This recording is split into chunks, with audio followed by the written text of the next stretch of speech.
Seu Mariano fez uma viagem de Sacramento, mudou de Sacramento, porque ele é natural de Sacramento.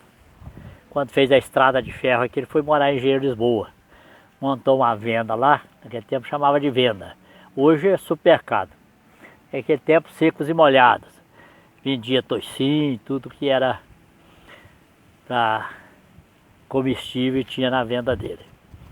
Então, lá aconteceu vários fatos.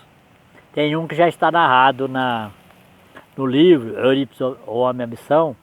A mesma pessoa que passou para Corina Novelino, o senhor Ranulfo Gonçalves de Araújo, que é o filho mais velho do senhor Mariano, ele também me contou esse caso, quando chegou um baiano lá na venda do senhor Mariano, que ia numa fazenda lá e ele tinha muita estimação no facão, e ele pediu o senhor, que o senhor podia guardar o facão para ele, que ele ia numa fazenda, na hora que ele voltasse, ele pegava o facão. O senhor puxou o gavetão da mesa, colocou o facão na gaveta, fechou a gaveta e o homem foi embora. Passado vários dias, o homem volta, chega lá, pede o senhor: eu vim pegar meu facão. O senhor puxou a gaveta, o facão não estava mais lá. Aí o senhor caçou na prateleira da venda, né? Naquele tempo tinha o barcão, e tinha as prateleiras onde punha as coisas. E o senhor não achou o facão. O senhor foi e falou para o baiano. Isso está no livro. Falou para o baiano: o senhor pôs o preço no facão, porque eu não estou achando o seu facão. O baiano virou para o senhor: o meu facão não tem preço. Eu te avisei que meu facão era de estimação. O senhor virou as costas, continuou procurando, e aí o senhor monologou. Falou: será que eu vou ter que matar um hoje? Se eu não matar esse baiano, ele vai me matar. Aí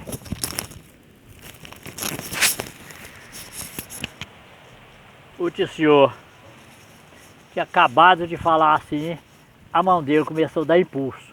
Porque ele, apesar de ser materialista, ele não era católico, era o único da família que não era católico. Os outros eram tudo católicos. Ele não era católico, era materialista. Então, mesmo assim, quando alguém perdia as coisas, ia atrás dele e falava: isso não está em mim não, isso não está em mim não. Mas se a mão dele desse o impulso, ele escrevia onde aquilo estava. Pegava a caneta ou um lápis, ele escrevia onde estava aquele objeto perdido. Aí então, a hora que ele monologou, ia ter que matar uma pessoa, se eu não matar esse baiano, ele vai me matar. A mão dele começou a dar impulso. Ele pegou a caneta e escreveu: o facão está lá na casinha de dispensa, em tal lugar, assim. Ele foi lá, buscou o facão, entregou para o baiano. Esse caso do facão está inserido no Eurípides, o Homem e a Missão, de Corina Novelino. Tem outro caso também, quando ele morava no mesmo lugar, na mesma venda. Lá tinha um fazendeiro próximo que tinha uma vara de porco para vender. E era muito. Naquele tempo não existia óleo comestível, só comia banha de porco. Então, um dono de um restaurante em Ribeirão Preto ficou sabendo desses porcos e ele precisava da manteiga para sustentar o restaurante. Pegou o trem em Ribeirão. Nessa época a linha de trem já estava pronta. Então ele pegou e chegou lá na estação, procurou informar onde era, todo mundo já sabia, falou até quanto o fazendeiro queria pelos porcos. E ele trouxe o dinheiro, porque naquela época não tinha cheque, era do tempo do R$1000. E aí então ele teve que trazer o dinheiro. E ele foi lá, sabendo já quanto custavam os porcos, ele separou um pouco do dinheiro, pôs no bolso, falou: eu vou tirar esses porcos mais baratos. Separou um pouco do dinheiro, pôs no bolso e chegou lá, negócio fechado. O fazendeiro vendeu os porcos, marcou para entregar os porcos no outro dia, no misto. E aí colocava quantos vagão de carga precisasse, tinha só um vagão de passageiro, o resto ia para onde carga. Para embargar os porcos para Ribeirão. Quando ele foi pernoitar numa pensãozinha que tinha lá, quer dizer, nem um tostão no bolso. Ele ficou desesperado, era muito dinheiro. E aí então, ele falou com a dona da pensão e daquele desespero ela falou para ele: vai ali na venda do senhor, o senhor ali, o dono da venda ali, ó, ele acha as coisas perdidas. Ah, não deu outra, né? Ele foi lá e falou com o tio senhor. O tio senhor repetiu como sempre: isso não tá em mim não. A mão dele começou a dar impulso, ele escreveu: ó, o dinheiro, não sei pular o rego d'água, caiu lá, tá lá, falou até o ramo. A parte maior tá lá, você vai lá que o dinheiro tá lá. A parte menor caiu dentro do rego, rodou, aí você não arrecada mais. O homem foi lá, o dinheiro tava lá. Porque lá tinha um rego d'água e funcionava um engenho que era tocado a água, com aquelas rodas grandes, com as rodas pelco. E então, o dono do dinheiro, o dono do restaurante, foi lá, o dinheiro estava lá. No outro dia pagou e embarcou os porcos. Então, esses são dois casos da época que o tio senhor morava em Engenheiro de Lisboa, antes de vir aqui para Santa Maria. Este do facão está no livro Eu Ir para uma Missão. Esse dos porcos, até hoje, não está em livro nenhum. E eu só conto esses casos porque o senhor Ranulfo, que era o filho mais velho do tio senhor, é que me contava todos esses casos, e ele contou vários outros ainda que a gente tem conhecimento. Tem outros casos do senhor Mariano. Tem um caso depois que ele já morava aqui em Santa Maria, já era espírita, trabalhando na doutrina. E aí aqui no Rio das Velhas tinha um fazendeiro lá que estava desesperado. Naquele tempo não vendia leite, só fazia queijo, só tinha fogão de lenha, não tinha gás. E ele tirava bastante leite, fazia os queijos e de repente, quando eles iam, os queijos estavam lá em cima da chapa do fogão, derretendo tudo lá no fogão. E então eles ficam naquele desespero, isso é coisa do demônio, o que é isso, e ficava desesperado. Ficou sabendo aqui do tio senhor, montou a cavalo, veio aqui atrás do tio senhor. O tio senhor reuniu os médios aqui, foi lá na fazenda, fez o trabalho espiritual lá. E aí o tio senhor falou pro dono da fazenda. Tinha dois moços lá, dois rapazinhos, que era médio de efeito físico. Então o tio senhor até pediu: se tiver algum parente de vocês que mora fora, até que as coisas se ajeitam, tira um, deixa para o efeito não ficar tão grande, maior, né? Que aí facilita. E vamos continuar fazendo as pressas, orando, vibrando, e vai dar tudo certo. E aconteceu que o tio senhor veio embora, continuou fazendo as orações, as vibrações, as doutrinações que ele fazia, conversava com os espíritos naquela época. E aí tudo se normalizou. Depois o rapaz tornou voltar e não teve mais nenhum problema. Acabou o problema de... E os queijos, ninguém colocava, eles ficavam desesperados porque não é mão humana, ninguém tinha pegado o queijo, tirado da forma para pôr lá em cima da chapa. Então fazia que os queijos, quando via, os queijos estavam lá derretendo tudo. Então, mais um caso que merece ser contado, que isso também ainda não está em livro, do tio senhor Mariano. Do senhor Mariano. Interessante que naquela época e até hoje nós às vezes censuramos os médiuns. Então tem um caso interessante que tinha duas comadres conversando e uma trabalhava como médium, psicofonia com o senhor. E a outra comadre dela tinha perdido um filho.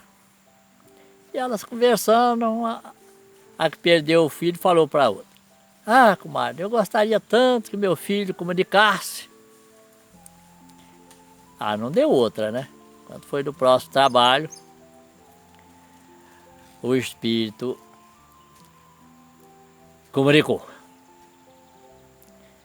Mas é lógico que também, hoje a gente sabe que o próprio médium pode rastrear o espírito. Mas, por causa das nossas inferioridades, né? Como diz o Uniberto, sempre o Chico até era o contrário. Ajudava às vezes aqueles filhos que estavam em dificuldade, o Chico, com uma evolução muito grande, até ajudava aqueles filhos a manifestar. Agora, com a dificuldade às vezes do médium, já é diferente. Então não deu outra, a médium recebeu. Na hora que ela deu o nome, ela falou, fulano de tal, disse assim, assina. Então, o prenome estava certo, né? Mas o nome mesmo de família, ela deu errado. Mas foi no outro dia, as duas comadres conversando de novo. Então, a comadre disse, teve muito bom, comadre. Foi bom, mas o nome dele é que foi errado, o nome dele era assim, assim, assim. Aí a outra, a médium virou para ela, ué, comadre, por que você não me falou? Aí foi aquele bochicho, né? Todo mundo, que essa médium,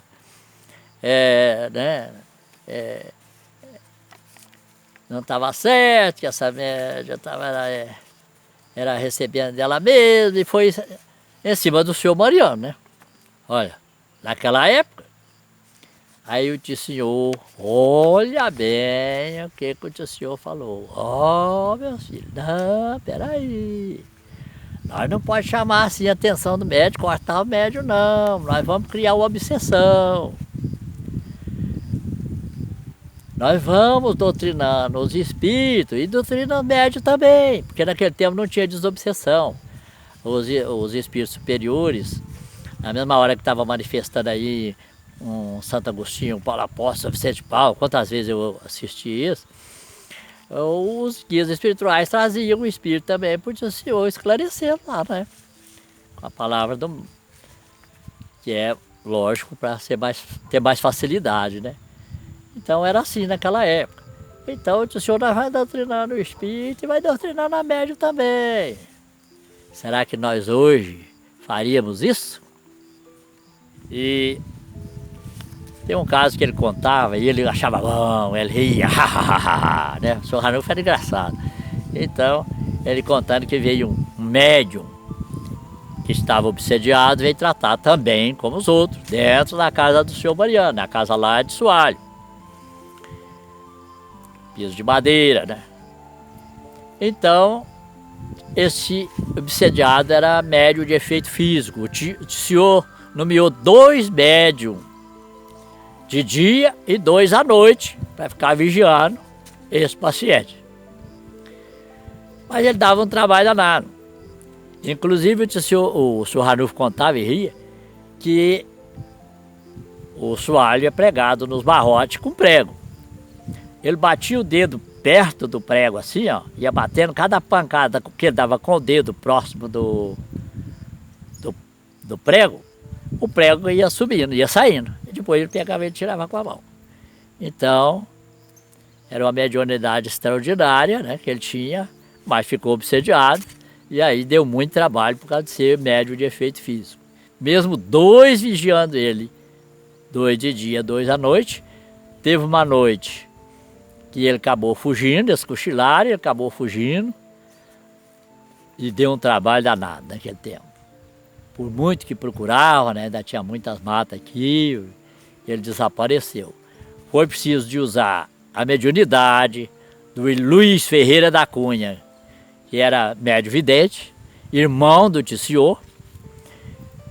Então, portanto, o tio Luizinho, para poder descobrir aonde que esse senhor estava. Aí encontraram ele, lugar muito difícil, muito mesmo, se não fosse assim não acharia. E trouxeram ele para trás. Mais um caso das mediunidades daquela época. O senhor Ranulfo que me contou é que tinha uma família um dia nas manifestações lá no Fé e Amor. E o médium psicofônico, da mesma forma que foi com o Aristides, só que esse o senhor Ranulfo me falou qual era o médium, se era o Aristides, se era o Jason, se era outro, porque tinha vários médios naquela época. Então o espírito manifesta a pureza e começa a falar numa linguagem que o tio senhor não entendia, apesar dele ser muito culto, muito estudado, mas ele estava falando, naquela época eles falavam turco, estava falando turco ou sírio, sei lá, é lá do Oriente. Então o espírito estava naquele... E o tio senhor deixou o médico falar, mas não despertou nem nada. Deixou até o espírito encerrar o que ele queria dizer. Centro lotado, todos os dias 28 tinha sessão mediúnica. E aí quando terminou, uma família procurou o tio senhor não era do conhecimento dele. Falou, olha, é parente nosso, é que estava manifestando, falando com a gente, era a família lá do Oriente, que estava lá no centro. Então olha que fato interessantíssimo, né? Que interessante, é que mais uma vez o tio senhor soube administrar muito bem os trabalhos do Centro Espírita Fé e Amor. Vamos relembrar o que passou e que isso a gente presenciou também, muito, não no começo, mas depois. É lógico que nem tudo era margem rosa, né? As dificuldades naquela época muito maiores do que hoje. Também tinha as divergências. Aí então, mas olha, mesmo com as divergências, nenhum deixou de colaborar no trabalho. Naquela época ninguém teve coragem de fundar outro centro, nem nada. Mesmo com as divergências, todos procuravam dar apoio, mesmo com certas discordâncias que ainda surgiam entre os espíritas, né? Porque não é fácil. Mas isso aconteceu. E o senhor Mariano, com a sua astúcia, com a sua habilidade, com as suas mediunidades, soube superar todos os problemas e todas essas dificuldades.